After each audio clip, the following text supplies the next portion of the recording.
നെതർലാൻഡുകാരനായ വിശ്വവിഖ്യാത ചിത്രകാരനായിരുന്നു Rembrandt van rain. 1606 July 15 നെതർലാൻഡിൽ ജനിച്ച ഇദ്ദേഹം ഡച്ചുകാരുടെ സുവർണ കാലഘട്ടമായി വിശേഷിപ്പിക്കപ്പെടുന്ന കാലഘട്ടത്തിലാണ് ജീവിച്ചിരുന്നത്.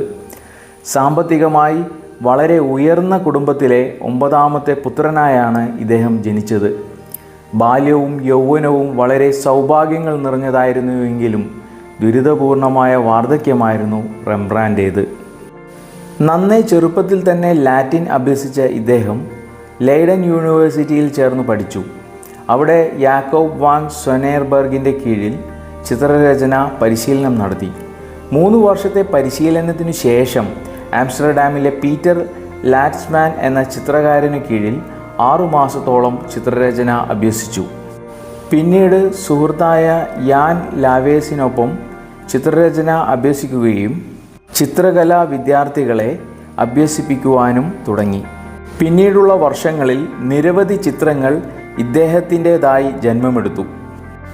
ഇതിൽ പല ചിത്രങ്ങളും ഫെഡറിക് ഹെൻറി രാജകുമാരൻ കാണാനിടയാവുകയും തന്മൂലം അവ വിറ്റുപോവുകയും ചെയ്തു.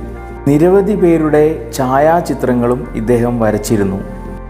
റെംബ്രാൻഡ് ചിത്രങ്ങളിൽ പലതും വളരെ വലിപ്പമേറിയവയായിരുന്നു.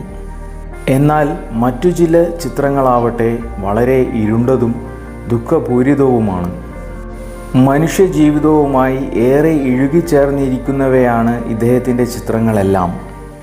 ഗലീലി കടലിലെ കൊടുങ്കാറ്റ് എന്ന ലോകപ്രശസ്ത പെയിൻറ്റിംഗ് ഇദ്ദേഹത്തിൻ്റെ സൃഷ്ടിയായിരുന്നു. ദുരിതപൂർണമായ വാർദ്ധക്യത്തിനൊടുവിൽ 1969 ആംസ്റ്റർഡാമിൽ വെച്ച് ഇദ്ദേഹം ലോകത്തോട് വിട പറഞ്ഞു.